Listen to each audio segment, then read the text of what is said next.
ओम नमो भगवते वासुदेवाय। ओम नमो भगवते वासुदेवाय। ओम नमो भगवते वासुदेवाय। ओम अज्ञानतिमिरान्धस्य ज्ञानाञ्जनशलाकया चक्षुरुन्मीलितं येन तस्मै श्रीगुरवे नमः। नमो ओम विष्णुपादाय कृष्णप्रेष्ठाय भूतले श्रीमते भक्तिवेदान्त स्वामिन्निति नामिने। नमस्ते सारस्वते देवे गौरवाणी प्रचारिणे निर्विशेष शून्यवादि पाश्चात्य देशतारिणे। जय श्री कृष्ण चैतन्य प्रभु नित्यानंद श्री अद्वैत गदाधर श्रीवासादि गौर भक्त वृंद। हरे कृष्ण कृष्ण कृष्ण हरे हरे, हरे राम राम राम हरे हरे। हरे कृष्ण। जय श्री श्री राधा।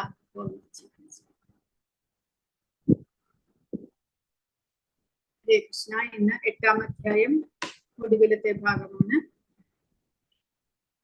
അപ്പോൾ കഴിഞ്ഞ ഭാഗത്തിൽ ഭഗവാന്റെ ഗുണങ്ങളെ കുറിച്ച് നമ്മൾ ഭഗവാനെ സ്മരിക്കുവാൻ വേണ്ടിയിട്ട് ഭഗവാന്റെ ഗുണങ്ങളെ കുറിച്ച് പറയുകയുണ്ടായി. അതിനുശേഷം യോഗം പരിശീലിക്കുന്നവർ എങ്ങനെയാണ് ഭഗവത് ധാമത്തിലേക്ക് പോകാൻ ആഗ്രഹിക്കുകയാണെങ്കിൽ അവരെന്താണ് ചെയ്യേണ്ടത് അത് പറയുകയുണ്ടായി. അതിനുശേഷം പരിശുദ്ധ ഭക്തന്മാർക്ക് അവർക്ക് ഭഗവാനെ പ്രാപിക്കുവാൻ എന്താണ് ചെയ്യേണ്ടത് അതും 14-ാമത്തെ ശ്ലോകത്തിൽ ഭഗവാൻ പറയുന്നത്, ഭഗവാനെ അനന്യമായ ഭക്തിയോടുകൂടി, അതായത് സദാസമയവും അനന്യചേതാഹ സതതം, മനസ്സിൽ അനന്യമായ വേറെ ചിന്തകളൊന്നുമില്ലാതെ ഭഗവാനെ മാത്രം സ്മരിച്ചു കൊണ്ടിരിക്കുകയാണെങ്കിൽ, യോമാം സ്മരതി നിത്യശഃ എന്ന് പറഞ്ഞിരിക്കുന്നു. സതതം നിത്യശഃ രണ്ടും കൂടിയാ പറഞ്ഞിരിക്കുന്നത്. അപ്പോൾ നിരന്തരം, പിന്നെയോ നിത്യശഃ ദിവസവും എല്ലായ്പ്പോഴും ഭഗവാനെ സ്മരിക്കണം, വേറെ ചിന്തകളൊന്നുമില്ലാതെ. അങ്ങനെയാണെങ്കിൽ അവർക്ക് ഭഗവാൻ സുലഭമാണ്. തസ്യാഹം സുലഭഃ പാർത്ഥ നിത്യയുക്തസ്യ യോധിനഃ. കാരണം അവർ ഭഗവാനുമായിട്ട് നിരന്തരം ബന്ധപ്പെട്ടുകൊണ്ടിരിക്കുന്നു. അപ്പോൾ ഭഗവാനെ പ്രാപിക്കാനുള്ള ഏറ്റവും എളുപ്പമാർഗമായിട്ട് ഭഗവാൻ പറയുന്നത് സദാസമയവും ഭക്തിയുത സേവനത്തിലൂടെ ഭഗവാനെ സ്മരിച്ചു കൊണ്ടിരിക്കുക എന്നുള്ളതാണ്. പിന്നീട് ഭഗവാൻ പറയുന്നത് എന്തുകൊണ്ട് ഭഗവാൻ അദ്ദേഹത്തിന്റെ ധാമത്തെ കുറിച്ച് വീണ്ടും വീണ്ടും പറയുന്നു. ആ ഭഗവാന്റെ ധാമവും ഈ ഭൗതിക പ്രപഞ്ചവും തമ്മിലുള്ള വ്യത്യാസങ്ങൾ എന്തൊക്കെയാണ് എന്നാണ് പറയുന്നത്. അതിൽ ആദ്യമായിട്ട് ഭഗവാൻ പറയുന്നത് എന്താണ്, ഭഗവത് ധാമവും ഭൗതിക പ്രകൃതിയും തമ്മിലുള്ള വ്യത്യാസം ഭഗവാൻ പറയുന്നത് എന്താണ്? ഹരേ കൃഷ്ണ. ആരാണ് പറയുക? പുനരാവൃത്തികളുള്ളതാണ് ഭൗതിക ലോകം. പിന്നെ ഭഗവാന്റെ ധാമത്തിൽ അങ്ങനെയില്ല. ഒരു കാര്യം പിന്നീട് ഭഗവാൻ പറയുന്നത്, പിന്നീടല്ല അതിനു മുന്നേ ഭഗവാൻ പറയുന്നത് ഭൗതിക പ്രപഞ്ചം എന്നുള്ളത് എന്താണ് എന്ന് ഭഗവാൻ പറയുന്നുണ്ട്. ദുഃഖാലയമാണ് ഭൗതിക പ്രപഞ്ചം. ദുഃഖാലയം അശാശ്വതം. ഭൗതിക പ്രപഞ്ചം എന്നുള്ളത് ദുഃഖാലയമാണ്. അതായത് ഇവിടെ സുഖമെന്നൊന്നില്ല. സുഖം ഒരു മരീചികയാണ്. നമ്മൾ സുഖമുണ്ട് എന്ന് വിചാരിച്ചുകൊണ്ട് നമ്മൾ ചിന്തിക്കുകയാണ് ഇത് സുഖമാണ് എന്ന്. വാസ്തവത്തിൽ ആ സുഖം നമ്മളെ ദുഃഖത്തിലേക്ക് തന്നെയാണ് എത്തിക്കുന്നത്. ഇവിടെ സുഖം എന്നുള്ളത് നമുക്ക് എന്താണ് പറയുന്നത്, നമ്മൾ ചിന്തിക്കുകയാണ്, നമ്മൾ സുഖിക്കുകയാണ്, ഇതെല്ലാം അനുഭവിച്ച് നമ്മൾ സുഖിക്കുകയാണ് എന്ന്. വാസ്തവത്തിൽ അതെല്ലാം മനസ്സിന്റെ കൽപ്പനകൾ മാത്രമാണ്. ഇത് ഭഗവാൻ തന്നെ സ്വയം പറഞ്ഞിരിക്കുന്നു. ഭൗതിക പ്രകൃതി നിർമ്മിച്ചിരിക്കുന്നത് ഭഗവാനാണ്. ആ ഭഗവാൻ പറയുന്നു ഇത് ദുഃഖാലയമാണ്, കൂടാതെ ഒന്നും ശാശ്വതമായിട്ടില്ലാത്ത അശാശ്വതമായിട്ടുള്ള ഒരു സ്ഥലമാണ്. അപ്പോൾ അങ്ങനെയുള്ള ആ ഭൗതിക പ്രപഞ്ചം കൂടാതെ ഭഗവാൻ പറയുന്നത് പുനരാവർത്തി, ഇവിടെ പുനർജന്മം കണ്ടിന്യൂസ് ആയിട്ട് എല്ലാ ജീവാത്മാക്കൾക്കും ഒരു ശരീരം ഉപേക്ഷിച്ച് അടുത്ത ജന്മം സ്വീകരിക്കേണ്ടതായിട്ട് വരുന്നു. നിർബന്ധപൂർവം നമ്മൾ സ്വീകരിച്ചേ മതിയാകൂ. അല്ലാതെ നമുക്കതിലൊന്നും പറയാനില്ല. കാരണം നമ്മളെ ഫോഴ്സ്ഫുള്ളി നമ്മൾ പുതിയ ശരീരത്തിലേക്ക് പ്രവേശിക്കുകയാണ്. കാരണം ആ കർമ്മബന്ധനം കാരണം നമുക്കത് പുതിയ ജന്മം സ്വീകരിക്കേണ്ടതായിട്ട് വരുന്നു. അപ്പോൾ അതാണ് ഭൗതിക പ്രകൃതി. എന്നാൽ ഭഗവാൻ പറയുന്നു മാമുപേത്യാതു പുനർജന്മ നൈതി മാമേതി സോർജന. ഭഗവാനെ പ്രാപിച്ചു കഴിഞ്ഞാൽ, ഭഗവത് ധാമത്തിലേക്ക് പോയി കഴിഞ്ഞാൽ പിന്നീട് പുനർജന്മം ഉണ്ടാകുന്നില്ല എന്നാണ് ഭഗവാൻ ബ്രഹ്മാമുപേത്യേതു കൗന്ദേയ പുനർജന്മ ന വിദ്യതേ. ഭഗവത് ധാമത്തിലേക്ക് പോയാൽ അവിടെ പുനർജന്മം ഉണ്ടാകുന്നില്ല എന്നാണ് ഭഗവാൻ പറയുന്നത്. അങ്ങനെ ഭഗവാൻ അതിനോടൊപ്പം പറയുന്നു എങ്ങനെയാണ് ഈ പുനർജന്മം ഉണ്ടാകുന്നത്. ഭഗവാൻ പറയുന്നത് ബ്രഹ്മാവിന്റെ ഓരോ രാത്രിയും പകലും കഴിയുന്നതോടുകൂടി നമ്മൾ ജീവാത്മാക്കളെല്ലാം ഈ ശരീരം ഉപേക്ഷിച്ച് അവ്യക്തമായ അവസ്ഥയിലേക്ക് മാറ്റപ്പെടുന്നു. ഗർഭോദകശായ വിഷ്ണുവിന്റെ ശരീരത്തിലേക്ക് നമ്മൾ ലയിക്കേണ്ടതായിട്ട് വരുന്നു. കൂടാതെ ബ്രഹ്മാവിന്റെ രാത്രി മുഴുവനും നമ്മൾ അങ്ങനെ ഭഗവാന്റെ ശരീരത്തിലാണ് നമ്മൾ കഴിയുന്നത്. അതിനുശേഷം ബ്രഹ്മാവിന്റെ പകൽ ആരംഭിക്കുമ്പോൾ വീണ്ടും ബ്രഹ്മാവ് സൃഷ്ടി ആരംഭിക്കുമ്പോൾ എന്ത് സംഭവിക്കുന്നു? ജീവാത്മാക്കളെ എല്ലാം ഭഗവാൻ പുറത്തേക്ക് വിടുന്നു. ആ ജീവാത്മാക്കൾക്കെല്ലാം നമ്മുടെ കർമ്മഫലം അനുസരിച്ച് നമുക്ക് പുതിയ ശരീരം ലഭിക്കുകയാണ്. അങ്ങനെ ആ ഒരു പ്രവൃത്തി വീണ്ടും വീണ്ടും അവ്യക്തമായിട്ടും വ്യക്തമായിട്ടും നമ്മൾ ജീവാത്മാക്കൾ നിർബന്ധപൂർവം, നമുക്ക് അതിന് ഒരു തിരിച്ച് ഒന്നും പറയാനില്ല, നമ്മൾ ഫോഴ്സ്ഫുള്ളി നിർബന്ധപൂർവം അങ്ങനെ ചെയ്യേണ്ടതായിട്ട് വരുന്നു എന്നാണ് ഭഗവാൻ പറയുന്നത്. അതിന് ഭഗവാൻ ഒരു വാക്ക് പറയുന്നത് അവശഃ പാർത്ഥ, നമ്മൾ ഹെൽപ്ലെസ് ആയിട്ട് നമ്മൾ രാത്രിയാകുമ്പോൾ അവ്യക്തമായ ദശയിലേക്കും പകലാകുമ്പോൾ വ്യക്തമായ ദശയിലേക്ക് നമ്മൾ മാറ്റപ്പെടുകയാണ് ചെയ്യുന്നത്. അതാണ് ഈ ഭൗതിക പ്രപഞ്ചത്തിന്റെ അവസ്ഥ. അങ്ങനെയുള്ള ഭൗതിക പ്രപഞ്ചത്തിൽ നിന്ന് ഭഗവാനെ പ്രാപിക്കാൻ എന്താണ് ഒരു വഴിയുള്ളത്? ഭക്തി. ഭഗവാൻ പറയുന്നത് ഈ ഭൗതിക പ്രപഞ്ചത്തിനും അപ്പുറം, ഈ ഭൗതിക പ്രപഞ്ചം അവ്യക്തമായ അവസ്ഥയിലേക്ക് വന്നാലും ആ അവസ്ഥയിലേക്ക് വരാത്ത വിധത്തിൽ പ്രളയമോ അല്ലെങ്കിൽ പ്രകടനമോ ഒന്നും തന്നെ ബാധിക്കാത്ത ഒരു ധാമമുണ്ട്. അതാണ് ഭഗവാന്റെ ധാമം, ഗോലോക വൃന്ദാവനം എന്ന് പറയുന്നത്. അവിടെ ഈ അവ്യക്തമോ വ്യക്തമോ ആയിട്ടുള്ള അവസ്ഥകളൊന്നുമില്ല. പക്ഷേ അവിടേക്ക് നമ്മൾ പ്രവേശിക്കണമെങ്കിൽ, അവിടെയുള്ള ഭഗവാനെ നമ്മൾ പ്രാപിക്കണമെങ്കിൽ എന്ത് ചെയ്യണം? ഭക്ത്യാലഭ്യസ്തു അനന്യയ, അനന്യമായ ഭക്തിയുത സേവനത്തോടുകൂടി മാത്രമേ ആ ഭഗവാനെ നമുക്ക് പ്രാപിക്കാൻ സാധിക്കുകയുള്ളൂ. അപ്പോൾ ഭക്തിയുത സേവനത്തിന്റെ പ്രഭാവം, അതിന്റെ ശക്തിയെ കുറിച്ച് ഭഗവാൻ പറയുകയുണ്ടായി. ഇനി 23-ാമത്തെ ശ്ലോകം മുതൽക്ക് ഭഗവാൻ പറയാൻ പോകുന്നത് യോഗികൾ ഏതേത് അവസ്ഥയിൽ അവർക്ക് അവരുടെ ശരീരം ഉപേക്ഷിച്ച് ഭഗവത് ധാമത്തിലേക്കോ അല്ലെങ്കിൽ അവർ ഉദ്ദേശിക്കുന്ന ഗ്രഹത്തിലേക്കോ പ്രവേശിക്കാൻ സാധിക്കും. അതിനെന്തെങ്കിലും പ്രത്യേക വഴികളുണ്ടോ? അതായത് ഈ 8-ാമത്തെ അധ്യായം എന്നുള്ളത് ഒരാൾക്ക് എങ്ങനെ മരണത്തെ ഓരോരുത്തരും പ്രാപിക്കുന്നു എന്നതിനെ കുറിച്ച് ഭഗവാൻ വിവരിക്കുകയാണ്. അതായത് സാധാരണ ജനങ്ങൾ, ഭഗവാന്റെ ഭക്തന്മാരോ യോഗികളോ ആരുമല്ലാത്തവർ എങ്ങനെയാണ് മരണത്തെ പ്രാപിക്കുന്നത്? ഭഗവാൻ പറഞ്ഞു, യം യം വാപി സ്മരൻ ഭാവം ത്യജത്യന്തേ കളേവരം. എന്തിനെ സ്മരിച്ചുകൊണ്ടാണോ ശരീരം ത്യജിക്കുന്നത് ആ അവസ്ഥയെ അങ്ങനെയുള്ളവർ അവർ പ്രാപിക്കുന്നു. അവർക്ക് വേറെ വഴിയില്ല. അവർ മരണവേളയിൽ എന്തിനെയാണോ ആലോചിക്കുന്നത് ആ അവസ്ഥയെ ആ സാധാരണ ജനങ്ങൾ പ്രാപിക്കുന്നു. എന്നാൽ ഭഗവാനെ സ്മരിച്ചുകൊണ്ട് ശരീരം വിടുന്നവർക്ക് ഭഗവാന്റെ ധാമത്തെ പ്രാപിക്കാൻ കഴിയുമെന്ന് പറഞ്ഞു. ഇനി അടുത്തതായിട്ട് യോഗികൾ, അവർ എന്ത് ചെയ്യണം? യോഗികൾ അനേക വർഷങ്ങൾ അവർ യോഗം പരിശീലിക്കുകയാണ്. അവർക്ക് അവസാന വേളയിൽ, മരണവേളയിൽ അവർ ഉദ്ദേശിക്കുന്ന ദിക്കിലേക്ക് ജീവാത്മാവിനെ എത്തിക്കണമെന്നുണ്ടെങ്കിൽ അവർ ഓംകാരം ഉരുവിടണം, ഭഗവാനെ ഹൃദയത്തിൽ ധ്യാനിക്കണം, പ്രാണനെ പുരികങ്ങൾക്കിടയിൽ കൊണ്ടുവരണം. എന്നിട്ട് ഭഗവത് ധ്യാനവും ഓംകാരവും ഉച്ചരിച്ചുകൊണ്ട് ആ ജീവാത്മാവിനെ ഭഗവത് ധാമത്തിലേക്ക് പറഞ്ഞു വിടണം എന്നാണ് ഭഗവാൻ പറയുന്നത്. അതുകൂടാതെ ഭക്തിയുടെ കാര്യം, പരിശുദ്ധ ഭക്തിയുടെ കാര്യം ഭഗവാൻ 2 തവണ പറയുകയുണ്ടായി. പരിശുദ്ധ ഭക്തിയുത സേവനം ചെയ്യുന്നവർക്ക് ഭഗവാനെ വളരെ എളുപ്പത്തിൽ പ്രാപിക്കാൻ കഴിയും. ഇനി 23 ശ്ലോകം മുതൽക്ക് ഭഗവാൻ പറയുന്നത് എത്ര കാലേ ആവൃത്തിം ചൈവ യോഗിനഃ പ്രയാതായാന്തി തം കാലം വക്ഷ്യാമി ഭരതർഷഭ. ഏതേത് കാലങ്ങളിൽ ദേഹത്യാഗം ചെയ്യുന്ന യോഗിക്ക് പുനർജന്മം വേണ്ടിവരില്ല എന്നും ഏതേത് കാലങ്ങളിലായാൽ വീണ്ടും ജനിക്കണം എന്നുമാണ് ഭഗവാൻ ഇനി പറയുന്നത്. അതായത് യോഗികൾ നേരത്തെ പറഞ്ഞു ഓംകാരമെല്ലാം ഉരുവിട്ടുകൊണ്ട് തന്റെ സ്വന്തം ശക്തിയാൽ ഭഗവാനെ ലോകത്തെ പ്രാപിക്കുന്നത് എങ്ങനെയെന്ന്. ഇനി അടുത്തത് പറയാൻ പോകുന്നത് അത് സ്വന്തം പ്രയത്നത്താൽ തന്റെ ജീവാത്മാവിനെ ഭഗവത് ധാമത്തിലേക്ക് അയക്കുകയാണ്.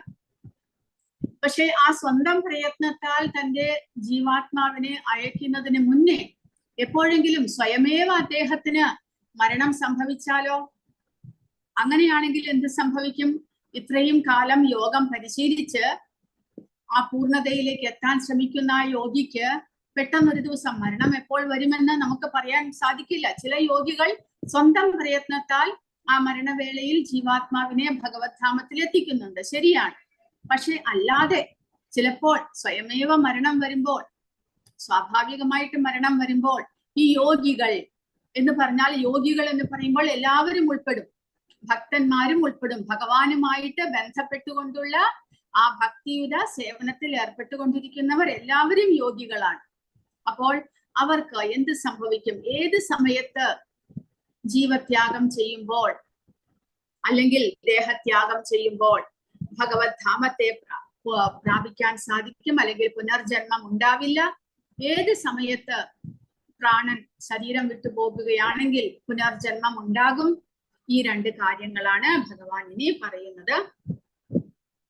കൃഷ്ണൻ ഇപ്പോൾ ആത്മീയ ലോകത്തെയും അതിലെത്താനുള്ള പ്രക്രിയയും വിവരിച്ചുകൊണ്ട് അവസാനിപ്പിച്ചിരിക്കുന്നു.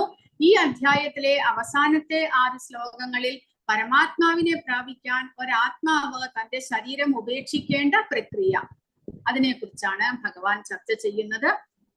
ഗഹനമായ യോഗയിലൂടെ പരമോന്നതി പ്രാപിക്കുക, പരമോന്നതി പ്രാപിക്കുന്നതിലെ ഭക്തിയുടെ മേൽക്കോയ്മ, ഇത് രണ്ടുമാണ് ഭഗവാൻ ഇനി ചർച്ച ചെയ്യാൻ പോകുന്നത്. കൃഷ്ണന്റെ സംരക്ഷണത്തെ കുറിച്ച് ഒരു ഭക്തന് ആത്മവിശ്വാസമുണ്ട്. തന്റെ ആത്യന്തികമായ രക്ഷയ്ക്കായി അയാൾ പ്രത്യേക ശ്രമമൊന്നും നടത്തേണ്ടതില്ല എന്നും ഭഗവാൻ പറയും. അപ്പോൾ യോഗികൾക്കാണ് ഇത് പ്രധാനമായിട്ട് ആലോചനയിൽ വരേണ്ടത്. കാരണം ഭക്തന്മാർ ഇതൊന്നും തന്നെ താൻ എപ്പോൾ മരിക്കും, എങ്ങനെ മരിക്കും, ഏത് സമയത്ത്, പകലാണോ രാത്രിയാണോ ഏകാദശിയാണോ, ഇതൊന്നും ഭക്തന്മാർ നോക്കുന്നില്ല. കാരണം ഭഗവാന്റെ സംരക്ഷണം തനിക്കുണ്ടാകുമെന്ന് ഭക്തന് ഉറപ്പുണ്ട് എന്ന്. എന്നാൽ യോഗികൾ അങ്ങനെയല്ല. അതായത് മിസ്റ്റിക് പവർ കിട്ടുവാൻ വേണ്ടി പരിശ്രമിക്കുന്നവർ അവരുടെ സ്വന്തം ശക്തിയെ ആശ്രയിച്ചാണ് ഇരിക്കുന്നത്. അതുകൊണ്ട് അവർ പ്രത്യേകമായി ശ്രദ്ധിക്കേണ്ടതായിട്ടുണ്ട്. ഈ ലോകത്തിൽ നിന്ന് കടന്നു പോകുമ്പോൾ യോഗി ഈ ലോകത്തിലേക്ക് മടങ്ങുകയോ തിരികെ പോകാതിരിക്കുകയോ ചെയ്യുന്ന വ്യത്യസ്ത സമയങ്ങളെ കൃഷ്ണൻ ഇപ്പോൾ വിശദീകരിക്കും.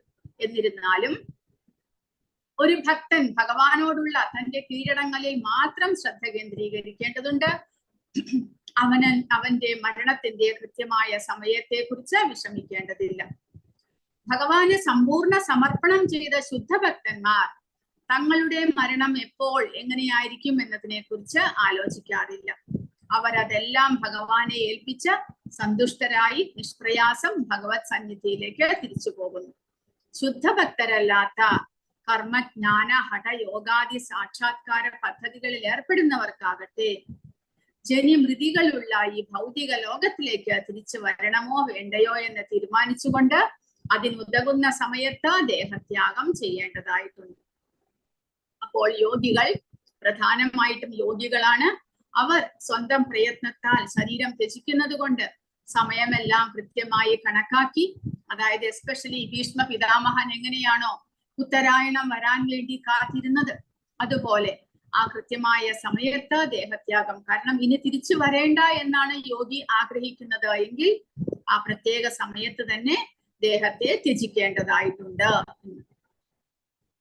അപ്പോൾ ഒരു യോഗിക്ക് പോകാനുള്ള സമയം തിരഞ്ഞെടുക്കാനാകുമോ എന്ന് ചോദിക്കുകയാണെങ്കിൽ ഒരു വിദഗ്ധ യോഗിക്ക് തിരഞ്ഞെടുക്കാം. തിരഞ്ഞെടുക്കുന്നതിൽ വിദഗ്ധനല്ലെങ്കിൽ അത് അപകടത്തെയോ വിധിയെയോ ആശ്രയിച്ചിരിക്കുന്നു. ഒരു പെർഫെക്റ്റ് ആയിട്ടുള്ള ഒരു യോഗിയാണെങ്കിൽ സമയമെല്ലാം കാൽക്കുലേറ്റ് ചെയ്ത് അദ്ദേഹത്തിന് മനസ്സിലാക്കാൻ സാധിക്കും. സമയം തിരഞ്ഞെടുത്ത് അതിനനുസരിച്ച് യോഗം പരിശീലിച്ച് ആ സമയത്ത് തന്നെ ശരീരത്തെ ഉപേക്ഷിക്കാൻ സാധിക്കും. എന്നാൽ അത്രയ്ക്ക് പെർഫെക്ഷൻ വന്നിട്ടില്ലെങ്കിൽ തന്റെ വിധി അനുസരിച്ച് അദ്ദേഹത്തെ ഇതുപോലെ ഏത് സമയത്താണോ മരിക്കുന്നത് ആ സമയത്തിന്റെ പ്രത്യേകത അനുസരിച്ച് തിരിച്ചു വരണമോ വേണ്ടയോ എന്നുള്ളത് പ്രകൃതി തന്നെ തീരുമാനിക്കുന്നതായിരിക്കും. അപ്പോൾ ഭഗവാൻ ഇനി പറയുന്നത് പ്രകാശത്തിന്റെ വഴികൾ, ശരീരം വിടാനുള്ള 2 വഴികളാണ് ഭഗവാൻ പറയുന്നത്.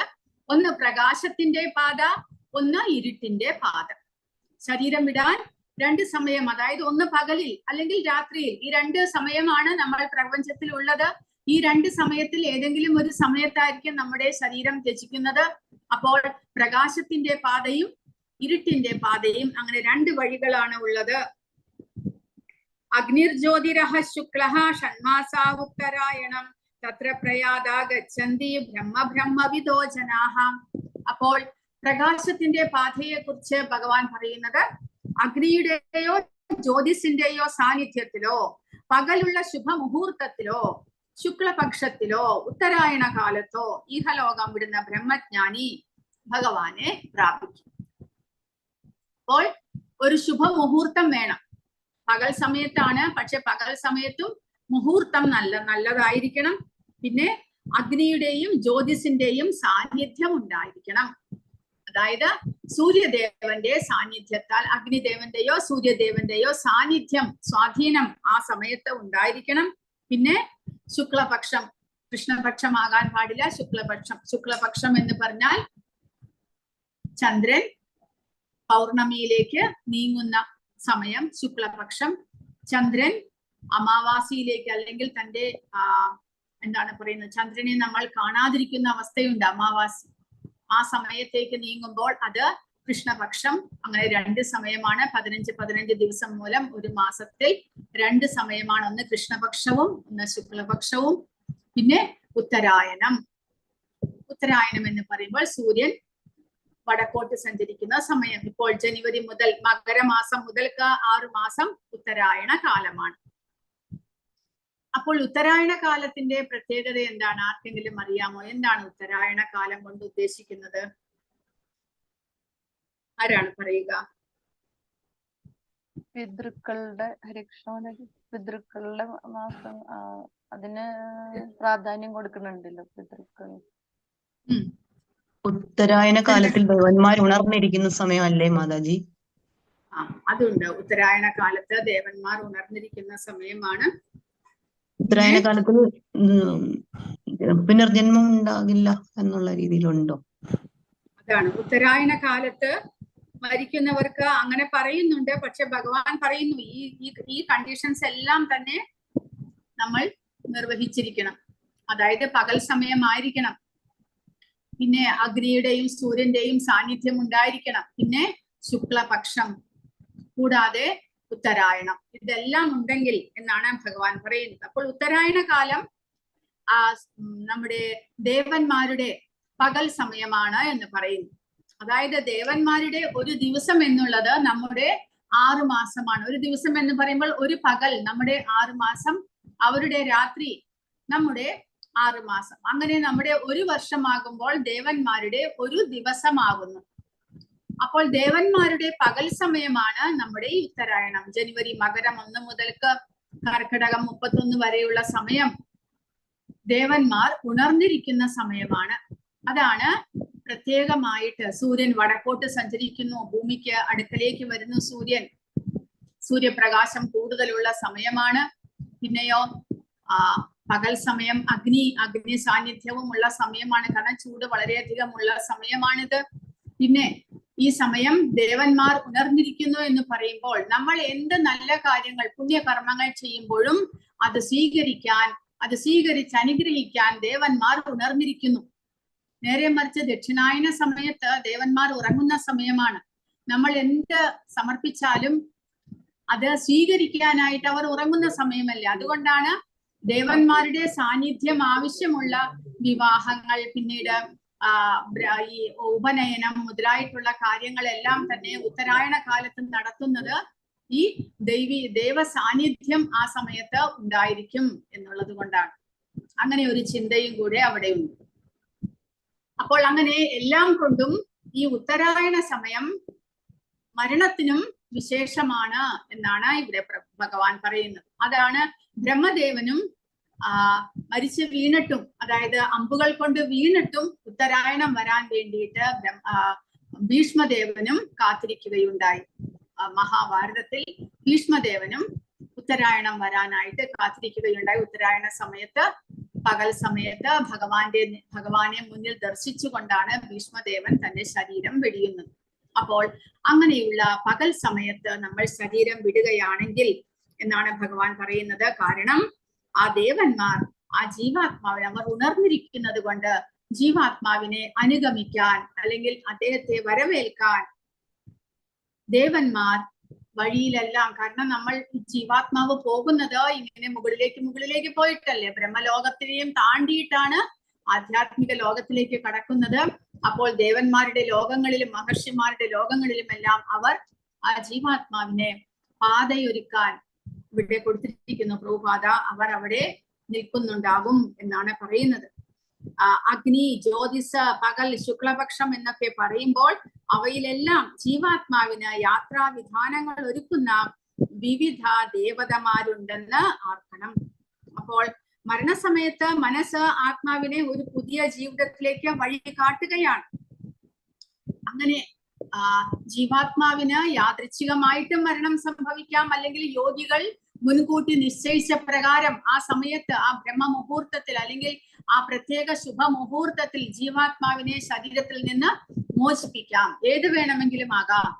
അപ്പോൾ എന്തായാലും ഈ സമയമാണ് എന്നുണ്ടെങ്കിൽ അത് വളരെ ഓസ്പീഷ്യസ് ആണ് എന്നാണ് ഇവിടെ ഭഗവാൻ പറയുന്നത്.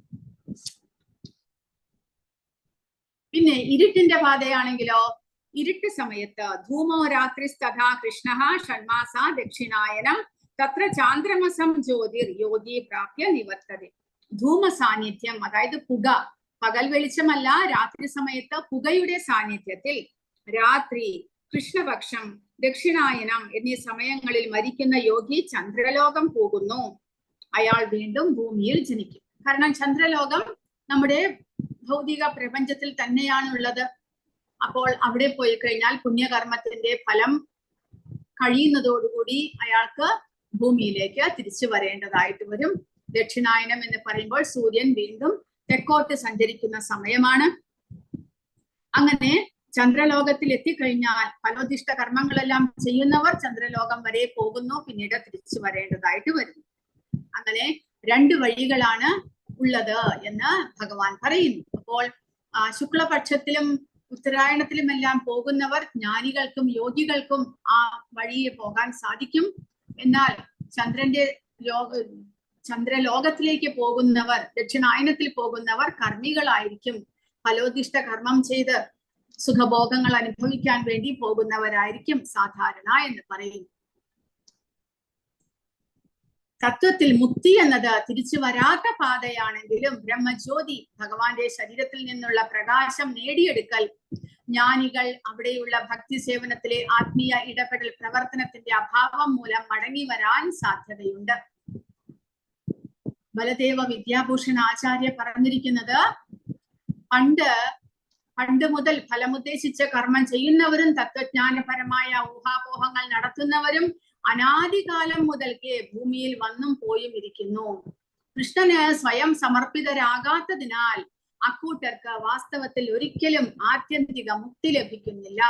അപ്പോൾ ജ്ഞാനികളും യോഗികളും എല്ലാമാണ് ഇതേപോലെ പ്രഭുപാദ പറയുന്നത്, ഉത്തരായണത്തിലെല്ലാം പോയിട്ട് അവർ ഭഗവാന്റെ ബ്രഹ്മജ്യോതിയിലേക്ക്, ആധ്യാത്മിക ലോകത്തിലേക്ക് അവർ പ്രവേശിക്കുന്നു. പക്ഷേ ഭക്തിയുത സേവനം ഇല്ലാത്തത് മൂലം അവർക്കും തിരിച്ചു വരേണ്ടതായിട്ട് വരും എന്നാണ് ആചാര്യ ബലദേവ വിദ്യാഭൂഷണനും പറയുന്നത്. കാരണം ഭഗവാന് സമർപ്പിതരായിട്ടില്ല അവർ. ഭഗവാന് ഫുള്ള് സറണ്ടറായി കഴിഞ്ഞാൽ മാത്രമേ ഭഗവത് ധാമത്തിലേക്ക് പ്രവേശിക്കാൻ സാധിക്കുകയുള്ളൂ. അപ്പോൾ അക്കൂട്ടരും വാസ്തവത്തിൽ തിരിച്ചു വരേണ്ടതായിട്ട് വരുമോ എന്നാണ് ഇവിടെ പറയുന്നത്. എന്നാൽ മറ്റവർ, ഇരുട്ടിന്റെ പാതയിലൂടെ പോകുന്നവർക്ക് തീർച്ചയായിട്ടും തിരിച്ചു വരേണ്ടതായിട്ട് വരും. ചന്ദ്രഗ്രഹത്തിലേക്കുള്ള യാത്ര ശ്രീമദ് ഭാഗവതത്തിലെ 3-ാം ഖണ്ഡത്തിൽ കപിലമുനി പറയുന്നത്, ഭൂമിയിലെ ഫലോദിഷ്ട കർമ്മങ്ങളും യജ്ഞക്രിയകളും അനുഷ്ഠിക്കുന്നവർ മരണശേഷം ചന്ദ്രലോകത്ത് എത്തുന്നു എന്നാണ്. ഈ ഉന്നതരായ ആത്മാക്കൾ ചന്ദ്രനിൽ ഏകദേശം 10,000 വർഷത്തോളം, ദേവന്മാരുടെ കണക്കിൽ 10,000 വർഷത്തോളം ജീവിക്കുകയും സോമരസങ്ങൾ കുടിച്ച് ജീവിതം ആസ്വദിക്കുകയും ചെയ്യുന്നു. ഒടുവിൽ അവർ ഭൂമിയിലേക്ക് മടങ്ങുന്നു. സ്ഥൂല ഇന്ദ്രിയങ്ങളാൽ കാണാൻ കഴിയുന്നില്ല എങ്കിലും ചന്ദ്രനിൽ ഉയർന്ന വിഭാഗത്തിലുള്ള ജീവാത്മാക്കൾ ഉണ്ട് എന്നാണ് ഇതിനർത്ഥം. ശീല പ്രഭുപാദർ എഴുതുന്നു, യോഗാഭ്യാസത്തിൽ മുന്നിട്ട് നിൽക്കുന്ന യോഗികൾക്ക് ഭൗതിക ശരീരം വിടാനുള്ള സമയവും സ്ഥലവും ക്രമീകരിക്കാൻ കഴിയും. മറ്റുള്ളവർക്ക് നിയന്ത്രണമില്ല. ആകസ്മികമായി അവർ ഒരു ശുഭമുഹൂർത്തത്തിൽ പോയാൽ അവർ ജനന മരണ ചക്രത്തിലേക്ക് മടങ്ങി വരില്ല. അല്ലാത്ത പക്ഷം അവർ മടങ്ങി വരാനുള്ള എല്ലാ സാധ്യതയും ഉണ്ട്. എന്നിരുന്നാലും കൃഷ്ണാവബോധത്തിലുള്ള ശുദ്ധഭക്തന് ഒരു മംഗളകരമായ അല്ലെങ്കിൽ അശുഭകരമായ നിമിഷത്തിൽ ആകസ്മികമായോ ക്രമീകരിച്ചോ ശരീരം ഉപേക്ഷിച്ചാലും മടങ്ങി വരുമെന്ന് ഭയമില്ല. കാരണം കൃഷ്ണാവബോധത്തിലുള്ള ഭക്തൻ പൂർണ്ണമായിട്ടും ഭഗവാന് ശരണാഗതനായതുകൊണ്ട്. മരണസമയത്ത് മനസ്സ് ഒരാളെ പുതിയ ജീവിതത്തിലേക്ക് കൊണ്ടുപോകുന്നു. ഈ ഭൗതിക ലോകത്തേക്ക് മടങ്ങി വരണമോ വേണ്ടയോ എന്ന ഉറപ്പ് ലഭിക്കുന്നതിന് പൊതുവെ ആളുകൾ ഉചിതമായ സമയത്ത് ശരീരം ഉപേക്ഷിക്കണം. എന്നാൽ കൃഷ്ണാവബോധത്തിലുള്ള ശുദ്ധ ഭക്തർക്ക് അവർ തങ്ങളുടെ ശരീരം ശുഭമോ അശുഭമോ ആയ നിമിഷത്തിലോ ആകസ്മികമായോ ക്രമീകരിച്ചോ ഉപേക്ഷിച്ചാലും ഈ ലോകത്തിലേക്ക് മടങ്ങി വരുമെന്ന ഭയമില്ല. പൂർണ്ണമായി ആത്മസമർപ്പണം ചെയ്ത ആത്മാക്കളായതിനാൽ അവരെല്ലാം കൃഷ്ണന്റെ കൈകളിൽ ഉപേക്ഷിച്ച് ആത്മീയ ലോകത്തേക്ക് എളുപ്പത്തിൽ പോകുന്നു.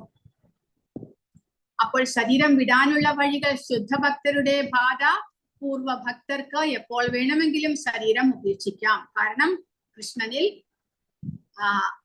കൃഷ്ണനിൽ എങ്ങനെ ലയിച്ചു നിൽക്കാം, യോഗയുക്തമാകാം എന്നാണ് 27ാമത്തെ ശ്ലോകത്തിൽ പറയുന്നത്. നൈതേ ശ്രുതി പാർത്ഥജാനൻ യോഗി മുഹ്യതി കശ്ചന തസ്മാ സർവേഷു കാലേഷു യോഗയുക്തോ ഭവാർച്ചന. ഈ രണ്ട് വഴികളെയും കുറിച്ച് അറിഞ്ഞിട്ടും ഭക്തൻ സംഭ്രമിക്കുന്നില്ല. അതിനാൽ അർജുന എല്ലായ്പ്പോഴും ഭക്തിയിൽ ഉറച്ചു നിൽക്കുക. കാരണം ഇവിടെ ഭഗവാൻ പറയുന്നത് ഈ രണ്ട് വഴികളേ ഉള്ളൂ. ഈ ശരീരം വിടാനായിട്ട് ഒന്നുകിൽ പകൽ സമയം അല്ലെങ്കിൽ രാത്രി സമയം, ഒന്നുകിൽ ഉത്തരായണം അല്ലെങ്കിൽ ദക്ഷിണായനം, ഒന്നുകിൽ ശുക്ലപക്ഷം അല്ലെങ്കിൽ കൃഷ്ണപക്ഷം. ഈ രണ്ട് വഴികളേ ഉള്ളൂ.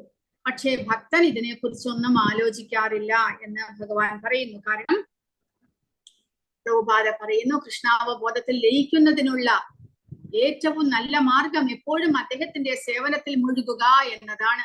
ഇത് ആത്മീയ രാജ്യത്തിലേക്കുള്ള ഒരാളുടെ പാത സുരക്ഷിതവും ഉറപ്പുള്ളതും ആക്കുന്നു. ഈ വാക്യത്തിൽ യോഗയുക്ത എന്ന വാക്ക് പ്രത്യേകിച്ചും പ്രാധാന്യം അർഹിക്കുന്നു. യോഗയിൽ ഉറച്ചു നിൽക്കുന്ന ഒരാൾ തന്റെ എല്ലാ പ്രവർത്തനങ്ങളിലും കൃഷ്ണാവബോധത്തിൽ നിരന്തരം വ്യാപൃതനാണ്.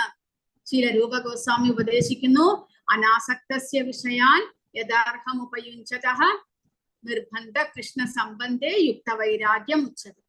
അതായത് ഒരുവൻ ഭൗതിക കാര്യങ്ങളിൽ അനാസക്തനായി കൃഷ്ണാവബോധത്തിൽ എല്ലാം ചെയ്യുകയാണെങ്കിൽ, അതായത് ഭൗതിക കാര്യങ്ങളിൽ അനാസക്തനായി എന്ന് പറയുമ്പോൾ ഭൗതിക കാര്യങ്ങളെല്ലാം ചെയ്യുന്നുണ്ട്, പക്ഷെ അത് തനിക്ക് വേണ്ടിയല്ല, പിന്നെയോ ഭഗവാന്റെ സന്തോഷത്തിനായിക്കൊണ്ട് ഭൗതികമായ വസ്തുക്കളെ എല്ലാം ഉപയോഗിച്ച് ഭഗവാന്റെ സേവകൾ ചെയ്യുന്നു. അതാണ് അനാസക്തസ്യ വിഷയാൻ. ഭൗതിക വിഷയങ്ങളിൽ സ്വയം ആസക്തിയില്ല, പക്ഷേ യഥാർഹം ഉപയുഞ്ചത, എന്നാലോ അവ ഭഗവാന്റെ സേവനത്തിനായിക്കൊണ്ട് ഉപയോഗിക്കുന്നുമുണ്ട്. അങ്ങനെയുള്ള നിർബന്ധ കൃഷ്ണ സംബന്ധേ, അതാണ് ശരിയായിട്ടുള്ള കൃഷ്ണനുമായിട്ട് ബന്ധം സ്ഥാപിക്കുക എന്ന് പറയുന്നത്. അങ്ങനെയുള്ള ഒരാൾ യുക്ത വൈരാഗ്യം, ശരിയായിട്ടുള്ള വൈരാഗിയാണ്, അനാസക്തനാണ് എന്ന് പറയുന്നു. അങ്ങനെയുള്ള വ്യക്തി കൃഷ്ണാവബോധത്തിൽ ഉറച്ചു നിൽക്കുന്നയാളാണ്. അദ്ദേഹത്തിന് ഏത് സമയം ശരീരം വിട്ടാലും ഭഗവാന്റെ പരമപദം ഉറപ്പാണ് എന്ന് പറയുന്നു. വേദേഷു യജ്ഞേഷു തപസ്സു ചൈവ ദാനേഷു യത് പുണ്യഫലം പ്രതിഷ്ഠം അത്യേതി തത്സർവമിദം വിദിത്വാ യോഗി പരം സ്ഥാനമുപൈതി ചാദ്യം. ഭക്തിമാർഗം സ്വീകരിച്ചത് കൊണ്ട് വേദ പഠനം, യജ്ഞാചരണം, ദാനം, കാമ്യകർമ്മങ്ങൾ എന്നിവയാൽ നേടാവുന്ന പുണ്യങ്ങളൊന്നും മനുഷ്യന് നഷ്ടപ്പെടുന്നില്ല.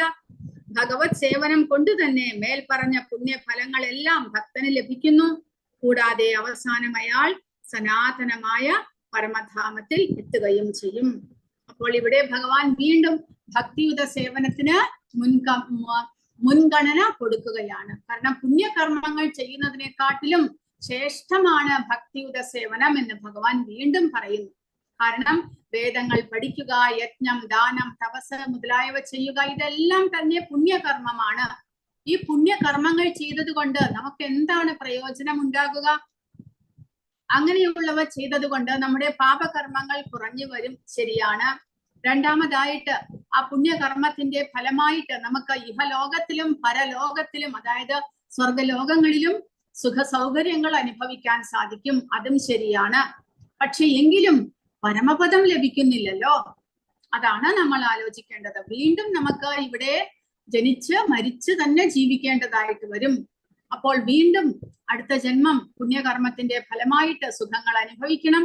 ആ സുഖങ്ങൾ അനുഭവിക്കുന്ന സമയത്ത് ചിലപ്പോൾ നമ്മുടെ മനസ്സിന് പ്രത്യേകമായിട്ട് എന്തെങ്കിലും ആ സുഖത്തിന്റെ അടിമയായി നമ്മൾ എന്തെങ്കിലും തെറ്റ് ചെയ്താലോ, അപ്പോൾ അതിന്റെ ഫലം പാപകർമ്മമായിട്ട് ഭവിക്കുന്നു. അതുകൊണ്ട് അസ്ഥിരമാണ് ഈ കാര്യങ്ങളെല്ലാം തന്നെ. പുണ്യകർമ്മങ്ങൾ ചെയ്ത് പുണ്യം സമ്പാദിക്കുക, അതുവഴി സുഖം അനുഭവിക്കാം എന്നുള്ളതൊന്നും തന്നെ ശാശ്വതമല്ല എന്ന് മനസ്സിലാക്കണം.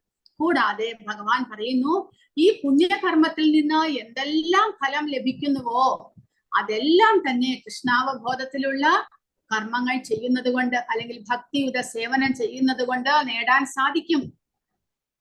കൂടാതെ എന്ത് സംഭവിക്കുന്നു? കൂടാതെ യോഗി പരംസ്ഥാനം ഉപൈതി ചാദ്യം. ആ യോഗിക്ക് ഭഗവാനുമായിട്ട് ബന്ധപ്പെട്ടിരിക്കുന്നത് കൊണ്ട് അദ്ദേഹത്തിന് പരമപദം പോകാനും സാധിക്കും. ഒരു പ്ലസ് പോയിന്റ് അതുമുണ്ട്. പുണ്യകർമ്മത്തിന്റെ ഫലവും ലഭിക്കുന്നു, കൂടാതെ ഭഗവാന്റെ ധാമം പോകാനും സാധിക്കും. അപ്പോൾ അതുകൊണ്ട് അതല്ലേ എന്നും കൂടെ മെച്ചപ്പെട്ടതായത് എന്നാണ് ഭഗവാൻ പറയുന്നത്. അപ്പോൾ വേദപഠനം ചെയ്യാനായിട്ട് പ്രഭുപാദ ഇവിടെ വിചരിക്കുന്നു, ബ്രഹ്മചാരി ജീവിതത്തിൽ വേദങ്ങൾ പഠിക്കുമ്പോൾ, ആത്മീയ ഗുരുവിന്റെ കീഴിൽ വേദങ്ങൾ പഠിക്കുക, അനേകം തപസ്സുകളും യാഗങ്ങളും ബ്രഹ്മചര്യം, നിസ്സാര സേവനങ്ങൾ എന്നിവയിൽ പരിശീലനം നേടി ഭിക്ഷയാചിക്കുക, ഗുരുവിന്റെ നിർദ്ദേശപ്രകാരം മാത്രം ഭക്ഷണം കഴിക്കുക. അങ്ങനെ വേദപഠനം എന്നുകൊണ്ട് ഉദ്ദേശിക്കുന്നത് നമ്മൾ ചാരികസേരയിൽ ഇരുന്ന് വേദങ്ങൾ പഠിക്കുക എന്നതല്ല. പിന്നെയോ ബ്രഹ്മചര്യം പരിശീലിച്ച് ഒരു ഗുരുകുലത്തിൽ താമസിച്ച് വേദങ്ങൾ പഠിക്കുക എന്നുള്ളതാണ്. അത് നമുക്ക് ഇപ്പോഴത്തെ സമയത്ത് അത് സാധ്യമല്ല. ഇനി യജ്ഞം, ദാനം മുതലായവ ഗാർഹിക ജീവിതത്തിൽ നമ്മൾ ഗൃഹസ്ഥന്മാർക്ക് പറഞ്ഞിട്ടുള്ളതാണ്. യജ്ഞവും ദാനവുമെല്ലാം സമയത്തിനും സ്ഥലത്തിനും വ്യക്തിക്കും അനുസരിച്ചുള്ള ത്യാഗങ്ങളും ദാനധർമ്മങ്ങളും ചെയ്യണം. പിന്നെ തപസ്സുകൾ ആരാണ് ചെയ്യേണ്ടത്? വാനപ്രസ്ഥം, അതായത് ഗാർഹിക ജീവിതം ഉപേക്ഷിച്ച് ഭഗവാന്റെ ഭക്തിയുത സേവനം ആരംഭിക്കുന്നവർ ചെയ്യേണ്ടതാണ് തപസ്. ആ തപസ് മുൻകാലങ്ങളിൽ കഠിനമായ തപസ്സാണ് ചെയ്യുന്നത്. കാട്ടിൽ പോയിട്ട് മരത്തൊലി അല്ലെങ്കിൽ മാൻതൊലി എല്ലാം ധരിച്ചുകൊണ്ട് ആഹാരം എല്ലാം ഭിക്ഷയാചിച്ച് വാങ്ങിക്കണം. അങ്ങനെ കഠിനമായിട്ടുള്ള വ്രതങ്ങളോട് കൂടിയ തപസ്സാണ് ചെയ്യുന്നത്. അത് സന്യാസത്തിലേക്ക് നയിക്കുന്നു. അങ്ങനെ ക്രമേണയുള്ള പടിപടിയായിട്ടുള്ള ഉയർച്ചയാണ് ഈ പുണ്യകർമ്മങ്ങൾ ചെയ്തത് കൊണ്ട്. അതായത് വേദപഠനം, യജ്ഞാചരണം, ദാനം എന്നെല്ലാം ചെയ്തിട്ട് ക്രമേണ വാനപ്രസ്ഥം, പിന്നീട് സന്യാസി. അപ്പോൾ ബ്രഹ്മചാരി, ഗൃഹസ്ഥൻ, വാനപ്രസ്ഥം, സന്യാസി. സന്യാസി ആകുമ്പോൾ അദ്ദേഹം ഒരു മെച്യൂർഡ് സ്റ്റേറ്റ്, അതായത് ആധ്യാത്മിക കാര്യങ്ങളിൽ ഒരു ഉയർന്ന നിലയിലേക്ക് എത്തുന്നു. ഭഗവാനെ എങ്ങനെ പ്രാപിക്കാമെന്നുള്ള അറിവ് സമ്പാദിച്ചിരിക്കുന്നു. അദ്ദേഹം ആ ജ്ഞാനം എല്ലാവർക്കും പകർന്നു കൊടുക്കുകയും സ്വയം പരിശീലിക്കുകയും ചെയ്ത് ഭഗവാന്റെ ധാമത്തിലേക്ക് പോകാൻ തയ്യാറെടുക്കുന്ന വ്യക്തിയാണ് സന്യാസി. അങ്ങനെ ആ ഒരു അവസ്ഥയിൽ ഇവിടെ പറയുകയാണെങ്കിൽ പൂർണ്ണമായിട്ടും ഭക്തിയുത സേവനത്തിലൂടെ ഭഗവാന് ശരണാഗതനായിട്ടില്ലെങ്കിൽ ക്രമേണയുള്ള പടിപടിയായിട്ടുള്ള ഉയർച്ചയാണ് അവിടെ ഉണ്ടാകുന്നത്. അങ്ങനെ ജീവിതത്തിന്റെ പൂർണ്ണതയിലേക്കുള്ള ഉയർച്ചയാണ് ഇവിടെ പറയുന്നത്. ചിലർ ഈ പുണ്യകർമ്മങ്ങൾ മൂലം എന്ത് സംഭവിക്കുന്നു? സ്വർഗരാജ്യത്തിലേക്ക് ഉയർത്തപ്പെടുന്നു. അങ്ങനെ അതിലും കൂടുതൽ പുരോഗമിച്ചാൽ ആത്മീയ ലോകത്തിൽ അല്ലെങ്കിൽ ബ്രഹ്മജ്യോതിയിലേക്ക് അല്ലെങ്കിൽ വൈകുണ്ഠ ലോകങ്ങളിൽ അഥവാ കൃഷ്ണലോകത്തിലേക്കും എത്താം. പറ്റില്ല എന്നല്ല പറയുന്നത്. അങ്ങനെ മുക്തിയിലേക്ക് പടിപടിയായിട്ട് ഉയരാൻ സാധിക്കും. പക്ഷേ ഇതിൽ നിന്നെല്ലാം വ്യത്യസ്തമായിട്ട് ക്രമേണയുള്ള പടിപടിയായിട്ടുള്ള പുരോഗതി ഒന്നും തന്നെ വേണ്ട. പിന്നെ നേരിട്ട് ഭക്തിയുത സേവനം, ഭഗവാനെ മനസ്സിലാക്കി, ഭഗവാനാണ് പരമദിവ്യോത്തമ പുരുഷൻ എന്ന് മനസ്സിലാക്കി ഭക്തിയുത സേവനം ചെയ്യുന്നത് കൊണ്ട് നമുക്ക് നേരിട്ട് ആ കൃഷ്ണാവബോധത്തിലൂടെ ഭഗവാന്റെ പരമപദം പോകാൻ സാധിക്കുന്നു. കൃഷ്ണാവബോധത്തിന്റെ സൗന്ദര്യം എന്ന് പറയുന്നത് ഭക്തി നിർഭരമായ സേവനങ്ങളുടെ ഒറ്റയടിക്ക് വിവിധ ആശ്രമങ്ങളിലെ എല്ലാ ആചാരങ്ങളെയും ഒരാൾ മറികടക്കുന്നു. ഇതം വിദിത്വ എന്ന വാക്കിന്റെ പ്രാധാന്യം ഈ അധ്യായത്തിലും ഭഗവത്ഗീതയുടെ 7-ാം അധ്യായത്തിലും ശ്രീകൃഷ്ണൻ നൽകുന്ന നിർദ്ദേശങ്ങൾ ഒരാൾ മനസ്സിലാക്കണം എന്ന് ഇതം വിദിത്വ എന്ന വാക്കുകൾ സൂചിപ്പിക്കുന്നു. ഈ അധ്യായങ്ങൾ മനസ്സിലാക്കാൻ ശ്രമിക്കേണ്ടത് പാണ്ഡിത്യം കൊണ്ടോ മാനസിക ഊഹാപോഹങ്ങൾ കൊണ്ടോ അല്ല, ഭക്തരുമായി സഹകരിച്ച് കേട്ടുകൊണ്ടാണ്. 7 മുതൽ 12 വരെയുള്ള അധ്യായങ്ങൾ ഭഗവത്ഗീതയുടെ അന്തസത്തയാണ്. ആദ്യത്തെ 6 അവസാന 6 അധ്യായങ്ങൾ മധ്യഭാഗത്തെ 6 അധ്യായങ്ങൾക്ക് ആവരണം പോലെയാണ്. അവ ഭഗവാൻ പ്രത്യേകം സംരക്ഷിച്ചിരിക്കുന്നു. ഭക്തരുടെ കൂട്ടായ്മയിൽ ഭഗവത്ഗീത, പ്രത്യേകിച്ച് ഈ മധ്യഭാഗത്തെ 6 അധ്യായങ്ങൾ മനസ്സിലാക്കാൻ ഒരാൾക്ക് ഭാഗ്യമുണ്ടായാൽ അവന്റെ ജീവിതം എല്ലാ തപസ്സുകൾ, ത്യാഗങ്ങൾ, ദാനധർമ്മങ്ങൾ, ഊഹങ്ങൾ മുതലായവയ്ക്ക് അതീതമായി മഹത്വമേറിയതാകുന്നു. കാരണം ഒരാൾക്ക് എല്ലാ ഫലങ്ങളും കേവലം കൃഷ്ണാവബോധ പ്രവർത്തനങ്ങളിൽ നിന്ന് നേടാനാകും എന്ന് പറയുന്നു. അങ്ങനെ ഭഗവത്ഗീതയെ കുറിച്ചുള്ള ആഹ്ലാദകരമായ പഠനം എങ്ങനെയാണ് ഭഗവത്ഗീത പഠിക്കേണ്ടത് എന്ന് പറയുന്നു ഇവിടെ. ആദൗ ശ്രദ്ധ, തുടക്കത്തിൽ നമുക്ക് വിശ്വാസം വേണം. സാധുസംഗ, അങ്ങനെ ഭഗവാനിൽ ഭഗവത്ഗീതയിൽ വിശ്വാസം വന്നു കഴിഞ്ഞാൽ നമ്മൾ എന്ത് ചെയ്യുന്നു? ഭക്തന്മാരുമായിട്ട് സത്സംഗം ചെയ്യുന്നു. യോഗ്യതയുള്ള ഭക്തരിൽ നിന്നും മാത്രം പഠിക്കുക, മാനസിക ഊഹാപോഹക്കാരിൽ നിന്നല്ല. ഭക്തിയുത സേവനം ചെയ്യുന്ന ഭക്തന്മാരിൽ നിന്ന് മാത്രം കേട്ട് പഠിക്കുക, സാധുസംഗ.